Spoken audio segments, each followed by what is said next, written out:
Hey guys, so today I'm going to be teaching you how to play Pokemon Go.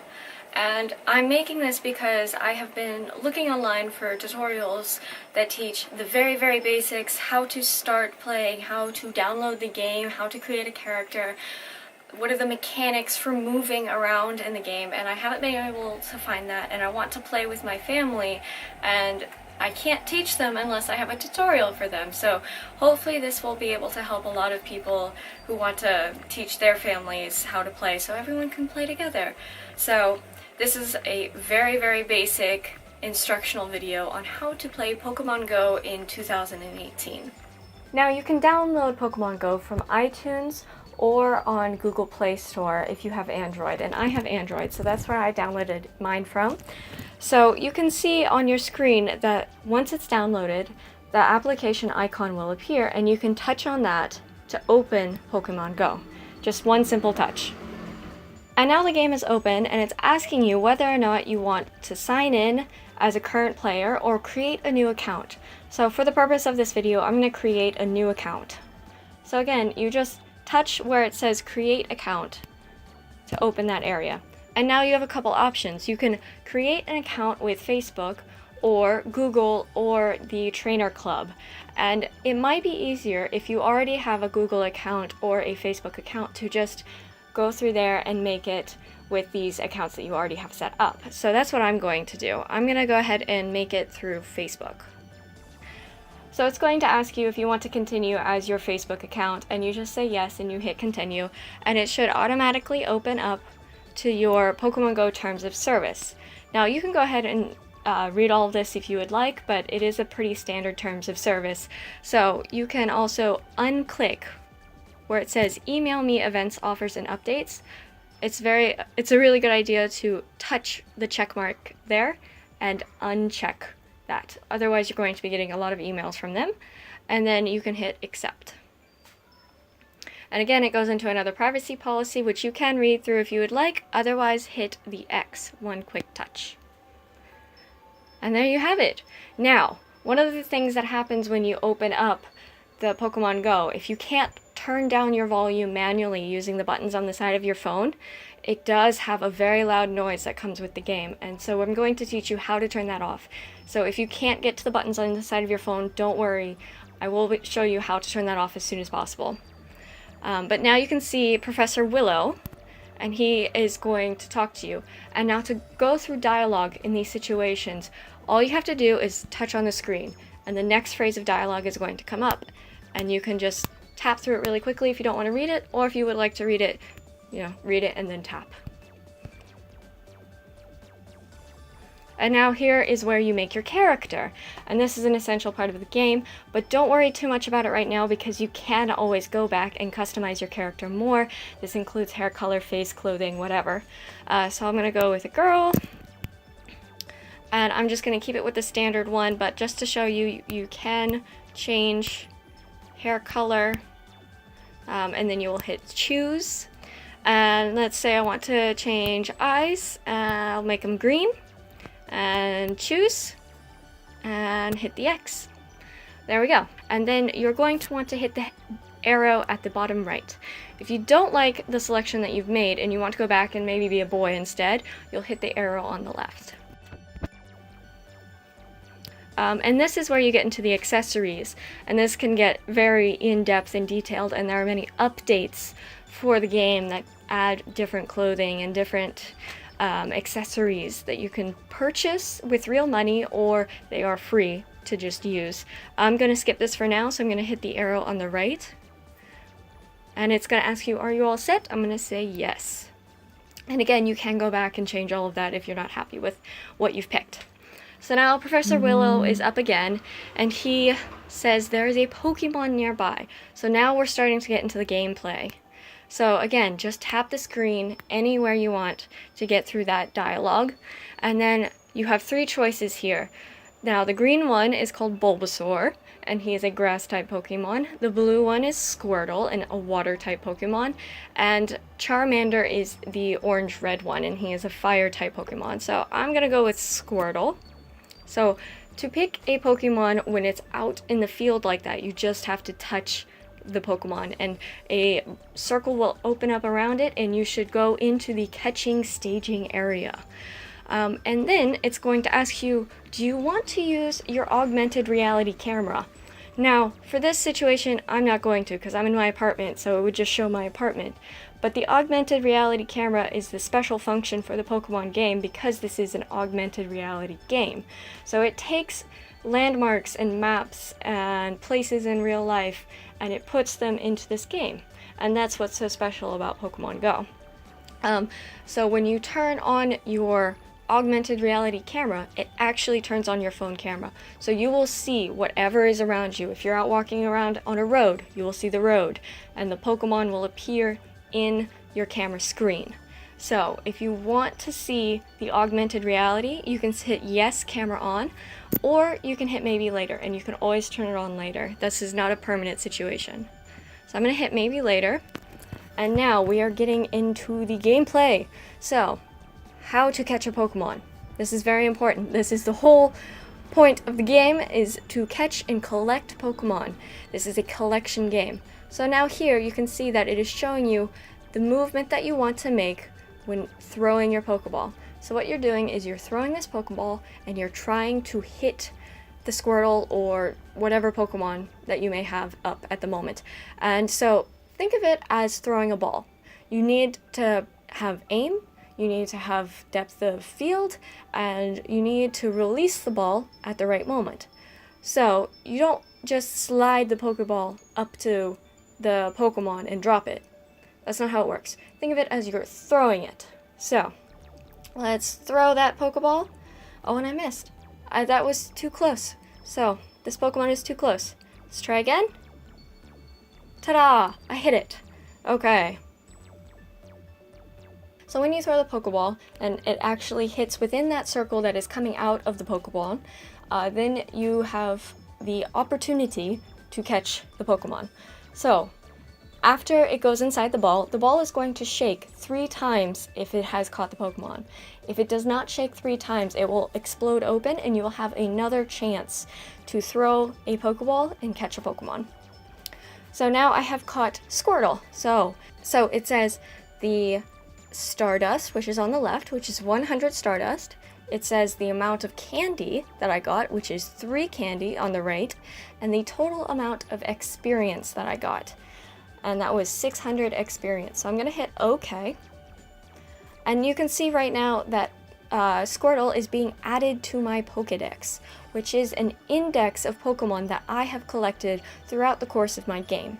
This is not an indication of what is currently in my pocket or in my inventory, just what I have collected throughout the game, because it is possible to discard Pokemon and transfer them to a different area where you will not be able to get them back. So this shows a record of what you have caught. So now I have Squirtle, and you can see all of the different things on the screen here. At the top you can see the CP, which is the combat power, and my Squirtle has 10 combat power. You can also see weight, the type, the height, the amount of Stardust I have, the candies, whether or not you want to power it up or evolve it. You can see the different moves. I have Bubble and Water Pulse, and it says where I caught it and when. So there's a lot of information that comes with these Pokemon if you want. You also have the ability to change the name if you look at the name Squirtle. To the right of that is a little pencil where you could put in a nickname if you'd like. You just touch the pencil and type it in, and you can call it Squirt Gun or something. I don't know. And then the last thing you want to do is, if you want to make sure that you don't accidentally discard this Pokemon, you can hit the star at the top right of the screen, and that will save your Pokemon from accidentally being discarded. So now Professor Willow is talking to us again. He says, "Congratulations, you've caught your first Pokemon. I hope you have also." And let's go through that dialogue. And now you want to pick your nickname.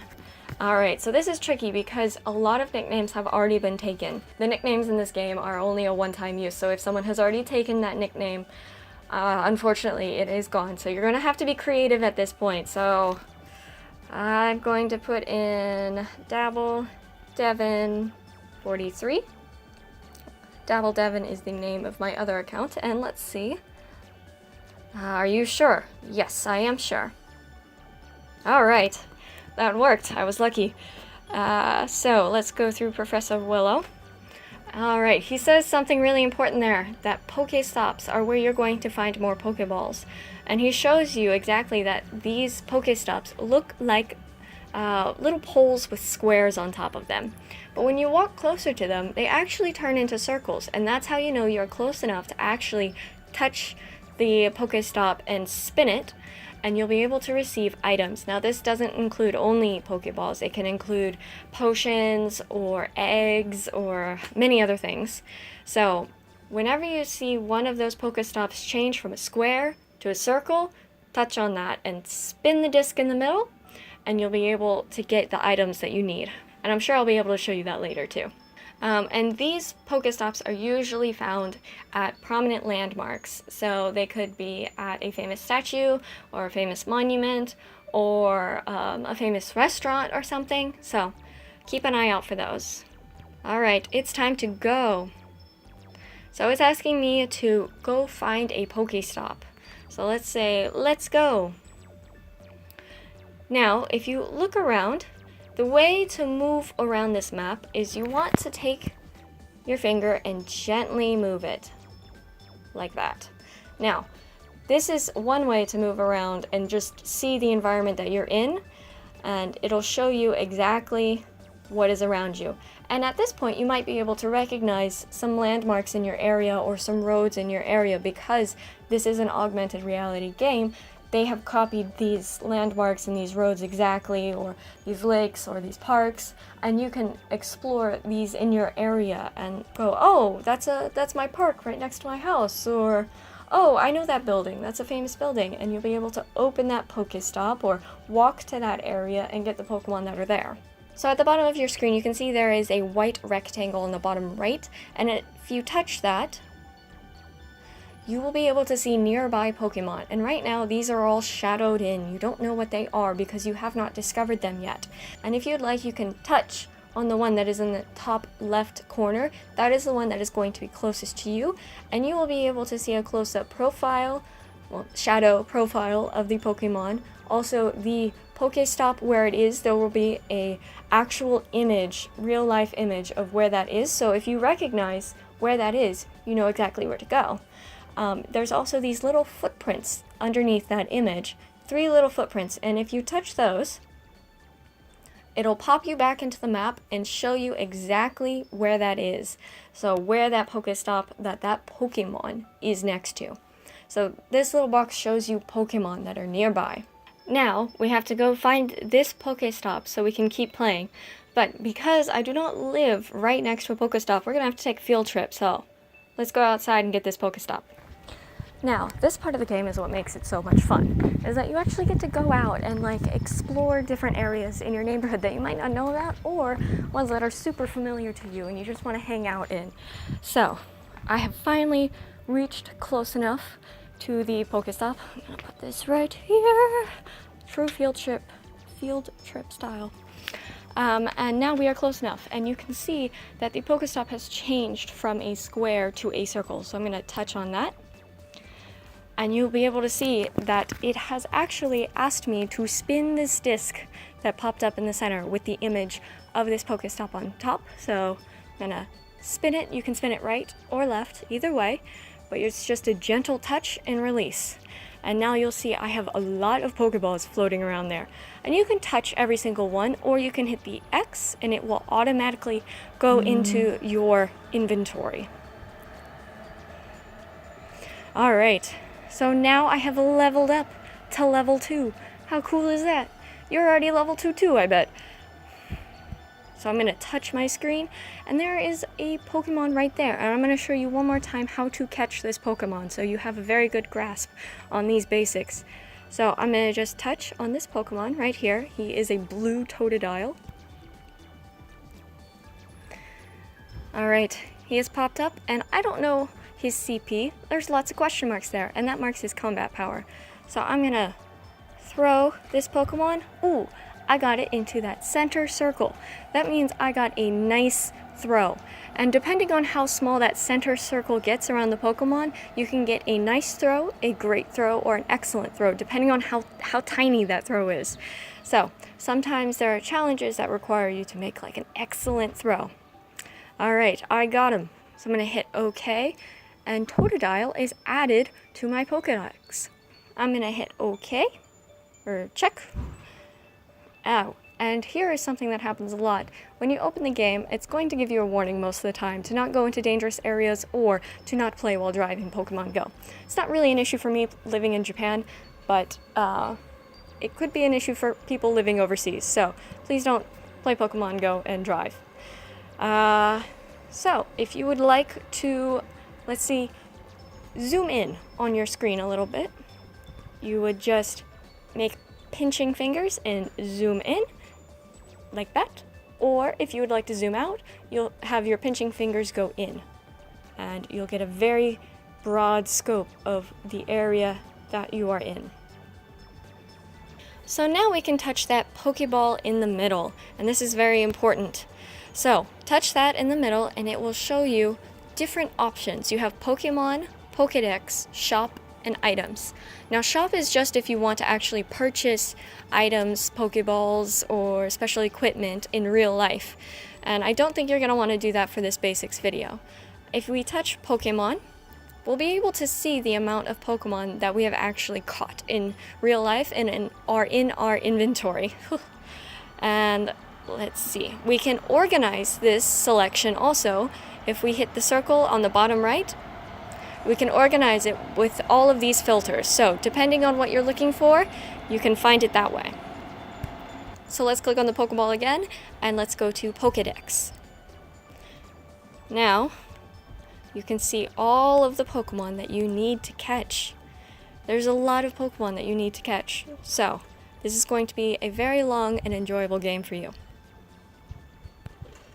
One more time, let's look at items. This shows you the items that you can get at the Pokestops, including incense, Pokeballs, incubators, which I'll cover later at a different day, so don't worry about that for now. So I did promise that I was going to tell you how to turn off the sound for this, so just hit that Pokeball now that it will let us, and go into settings.